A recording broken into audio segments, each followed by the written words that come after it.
여러분, 인생에서 가장 소중하다고 믿었던 25년이라는 세월이 통째로 남이 설계한 가짜였다는 걸 알게 된다면 여러분은 제정신으로 버틸 수 있으시겠습니까? 내 피 한 방울 섞이지 않은 아이를 위해 청춘을 다 바치고 정작 내 진짜 핏줄은 아비 없는 자식으로 자라게 했다는 그 죄책감. 오늘은 제 인생을 송두리째 집어 흔든 그 잔인한 비밀과 지옥 끝에서 저를 구하러 온 한 젊은 남자에 대한 이야기를 해보려 합니다. 이야기가 아주 많이 깁니다. 하지만 끝까지 들어보시면 왜 하늘이 인간에게 인과응보라는 단어를 남겼는지 알게 되실 겁니다. 제 이야기는 30년 전으로 거슬러 올라갑니다. 당시 저는 집안의 기대를 한 몸에 받던 장남이었고, 제 곁에는 가난하지만 눈이 시리도록 맑았던 한 여자가 있었습니다. 우리가 처음 만난 건 비가 억수같이 쏟아지던 어느 여름날이었죠. 우산이 없어 쩔쩔매던 그녀에게 제 낡은 우산을 씌워주며 시작된 인연이 제 인생의 전부가 될 줄은 몰랐습니다. 제가 야근을 할 때면 그녀는 늘 말없이 도시락을 싸들고 회사 앞에서 저를 기다렸습니다. 오빠, 오늘 많이 힘들었지. 이거 내가 제일 자신 있는 반찬들로만 싸왔어. 아직 따뜻하니까 얼른 먹어. 그녀가 건네준 도시락통을 잡으면 그 온기에 하루의 피로가 씻은 듯이 사라지곤 했습니다. 우리는 비록 좁은 자취방에 살았지만 창가에 놓인 작은 화분 몇 개를 보며 소박하게 가정을 꾸릴 미래를 꿈꿨습니다. 나중에 돈 많이 벌면 꼭 마당 있는 집에서 꽃 키우며 살자고 약속했었죠.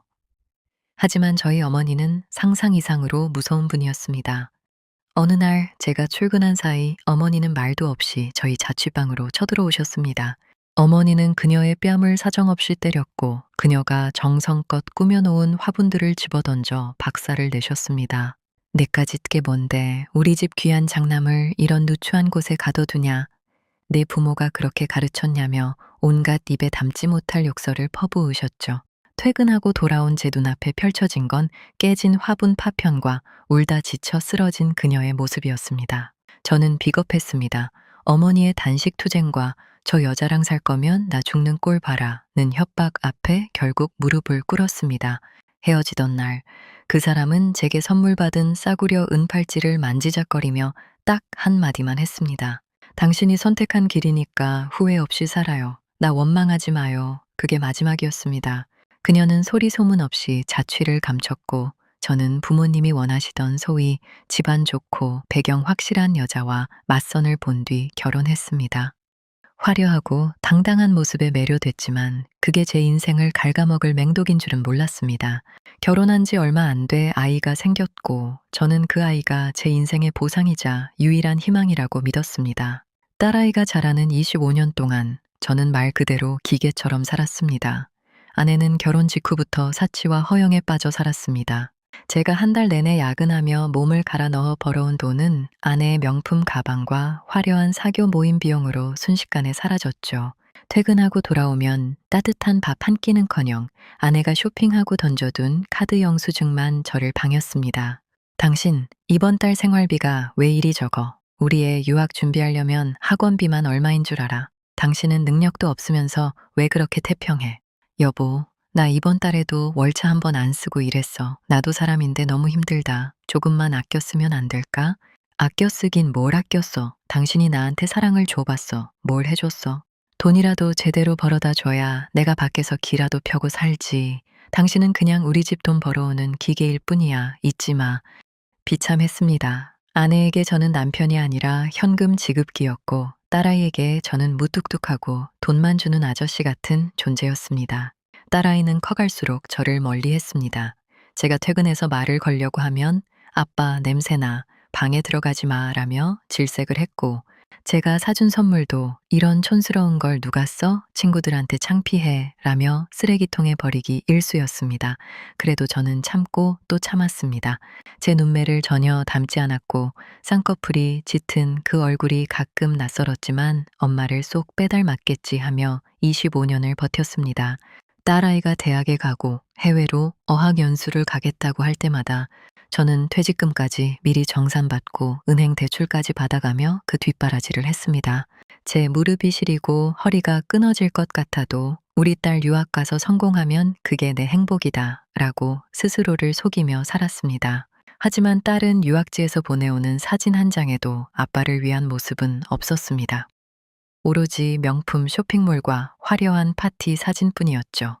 그러던 어느 날 건강검진에서 큰 병원에 가보라는 통보를 받고 마음이 심란해져 연차를 내고 외곽 지역으로 무작정 차를 몰았습니다. 정처 없이 걷다 들어선 한적한 골목길. 작고 아담한 꽃집 앞에서 저는 발길을 멈췄습니다. 꽃향기에 이끌려 들여다본 그곳에서 저는 백발이 성성해진 모습으로 정성스레 장미를 다듬고 있는 여자를 보았습니다. 30년 전 제가 비겁하게 버렸던 그 사람이었습니다. 그녀는 여전히 단아했고 세월의 풍파를 겪은 듯 깊어진 눈매를 가지고 있었습니다. 그런데 제 눈을 의심하게 만든 건 그녀의 왼손목이었습니다. 30년 전 제가 아르바이트비를 털어 사준 그 녹슬고 낡은 싸구려 은팔찌가 여전히 채워져 있었던 겁니다. 심장이 터질 것 같아 도망치려 했지만 그녀가 먼저 저를 발견했습니다. 주윤 씨? 제 부름에 그녀가 고개를 들었습니다. 30년의 세월이 찰나처럼 지나갔습니다. 우리는 근처 카페에서 짧은 대화를 나눴습니다. 그녀는 혼자서 꽃집을 하며 아들을 하나 키웠다고 했습니다. 저는 차마 제 지옥 같은 결혼 생활을 고백할 수 없었습니다. 딸아이 예쁘게 키우며 평범하게 잘 산다는 거짓말만 남기고 도망치듯 꽃집을 나왔죠. 그런데 며칠 뒤 평화롭던 제 집안에 폭풍이 몰아쳤습니다. 아내가 제 앞에 사진 몇 장을 내던졌습니다. 아내의 심부름을 하던 지인이 저와 지은 씨가 카페에 앉아 있는 모습을 몰래 찍은 거였습니다. 이게 뭐야? 이 더러운 영감탱이야. 25년 동안 얌전한 척, 성실한 척 하더니 뒤에서는 예대인을 만나서 바람을 피워? 여보, 오해야. 우연히 만난 거고 그냥 안부만 물었어. 30년 만에 처음 본 거야. 오해? 우연? 웃기지 마. 당신 같은 인간이 그럴 줄 알았어. 이혼해. 당장 이혼하고 재산 분할? 꿈도 꾸지 마. 이 사진 법원에 제출해서 당신 불륜남으로 낙인 찍고 알거지로 만들 거니까 당신 퇴직금까지 싹 다 내놓고 몸만 나가. 그 옆에서 25년을 키운 제 딸도 거들더군요. 평소에는 아빠라고 부르지도 않던 아이가 눈에 불을 켜고 달려들었습니다. 아빠, 정말 실망이야. 내가 유학 가서 친구들한테 아빠가 성실한 사람이라고 자랑한 게 얼만데 어떻게 이런 더러운 짓을 해? 엄마 말대로 이 집에서 당장 나가. 아빠 같은 사람 내 인생의 5점일 뿐이야. 제가 25년 동안 먹고 싶은 거 안 먹고 입고 싶은 거 안 입으며 키운 자식의 입에서 나온 말은 비수보다 날카로웠습니다. 아내는 기다렸다는 듯 저를 불륜남으로 몰았으며 이혼 소송을 걸었고 집과 예금, 심지어 제 미래의 연금까지 모두 요구했습니다. 저는 졸지에 평생 일구어온 모든 것을 잃고 길바닥에 나앉을 위기에 처했습니다. 절망에 빠져 한강 둔치에 앉아 있을 때 우연히 법률 상담 광고를 보고 한 변호사 사무실을 찾아갔습니다. 강남의 화려한 빌딩에 있는 사무실이었는데 30대 초반으로 보이는 아주 차갑고 날카로운 인상의 남자가 저를 맞이했습니다. 제 사연을 묵묵히 듣던 변호사는 서류를 검토하다가 묘한 표정을 지었습니다. 선생님, 제가 보기에 이 소송은 아내분 쪽에서 아주 치밀하게 준비한 것 같습니다. 그런데 한 가지 이상한 점이 있네요. 선생님 따님 말입니다. 25살이라고 하셨죠? 혹시 따님이 선생님과 닮았다는 소리 살면서 단 한 번이라도 들어보신 적 있으십니까? 아니요. 엄마를 많이 닮았다고들 하죠. 그게 왜요? 변호사는 잠시 침묵하더니 제게 기괴할 정도로 침착한 제안을 했습니다. 아내분의 과거 기록과 지인들을 좀 조사해 봤습니다. 선생님, 지금 아내분의 유책을 따지는 건 시간 낭비입니다. 따님과 유전자 검사 한번 해보시겠습니까? 제가 보기엔 따님이 선생님 자식이 아닐 확률이 99%입니다. 저는 분노했습니다. 지금 25년을 내 피땀으로 키운 내 자식을 모욕하는 겁니까? 아무리 변호사라지만 말이 심하시네. 하지만 변호사는 흔들림 없는 눈빛으로 저를 보았습니다. 선생님, 감정에 휘둘리지 마십시오. 진실을 마주할 용기가 있으시다면 제가 시키는 대로 하십시오. 이건 선생님의 잃어버린 25년을 되찾는 유일한 길입니다. 저는 변호사가 시키는 대로 딸아이의 칫솔을 몰래 챙겨 검사를 의뢰했습니다. 일주일 뒤 변호사 사무실에서 결과지를 받아든 저는 그 자리에서 비명을 지르고 말았습니다. 친자관계 성립 확률 0.0% 불일치. 세상이 무너지는 소리가 들렸습니다. 25년입니다. 25년 동안 제 피 한 방울 섞이지 않은 남의 자식을 대학 보내고 유학 보내고 그 비위를 다 맞춰주며 살았던 겁니다. 아내는 25년 전 이미 다른 남자의 아이를 가진 상태로 저와 결혼했던 거였습니다. 저를 완벽한 호구로 이용한 거죠. 아내와 딸은 한패가 되어 저를 속이고 제 등골을 빼먹으며 뒤에서는 저를 돈 벌어오는 머저리라고 비웃고 있었던 겁니다. 재판 날 아내는 기세등등하게 법정에 나타났습니다. 명품으로 휘감은 차의 승리를 확신하는 표정이었죠. 하지만 결과는 참담했습니다. 제 변호사가 제출한 유전자 결과지와 산부인과 기록, 그리고 아내가 결혼 기간 중 만났던 상간남들과의 통화 내역 앞에 법정은 순식간에 아수라장이 됐습니다. 판사님은 이토록 악의적인 기망 결혼은 처음 본다며 아내에게 징벌적 위자료와 지난 25년간의 양육비를 배상하라는 판결을 내렸습니다. 재판이 끝나고 복돼서 아내와 딸이 저를 붙잡더군요. 여보, 내가 잘못했어. 한 번만 봐줘. 우리 25년 전기 있잖아. 저는 차갑게 그들의 손을 뿌리쳤습니다. 정이 있다고? 너희가 내 등 뒤에서 웃으며 내 돈을 쓸 때 그 정은 어디 있었니? 내 변호사가 조만간 구상권 청구 소송 들어갈 거니까 준비나 해라. 그 후 아내의 삶은 처참하게 무너졌습니다. 배경이 확실한 집안딸이라 길바닥에 나앉지는 않았지만 그게 오히려 그녀에게는 더 큰 지옥이 되었습니다. 재판 결과가 집안에 알려지자마자 아내가 그토록 믿었던 동네 오빠들과 상간남들은 약속이라도 한 듯 연락을 끊고 잠적했습니다. 아내가 제 돈을 펑펑 쓸 때나 옆에 붙어 있던 기생충들이었으니까요. 친정 부모님은 가문의 수치라며 아내를 외면했습니다. 하지만 하나뿐인 딸이라며 낡은 빌라 하나를 얻어주고는 죽지 않을 정도의 생활비만 줄 테니 조용히 죽은 듯이 살아라며 현금줄을 끊어버렸습니다. 평생 제 돈으로 명품만 두르고 살던 여자가 이제는 직접 돈을 벌어야 하는 상황에 처한 거죠. 하지만 25년 넘게 손에 물 한 방울 안 묻히고 살던 아내가 무슨 일을 할 수 있었겠습니까? 식당 주방 보조 일을 시작했다가 손이 느리고 태도가 건방지다며 사흘 만에 쫓겨나고 마트 캐셔 일도 정산이 안 맞는다며 일주일 만에 잘렸습니다. 결국 친정 부모님께 손을 벌렸지만 부모님도 네가 지은 죄를 생각하라며 사이가 완전히 소원해졌습니다. 이제는 친정 부모님 전화를 받아도 돈 좀 달라는 말만 하다가 욕을 먹고 끊기는 게 일상이 되었다고 하더군요.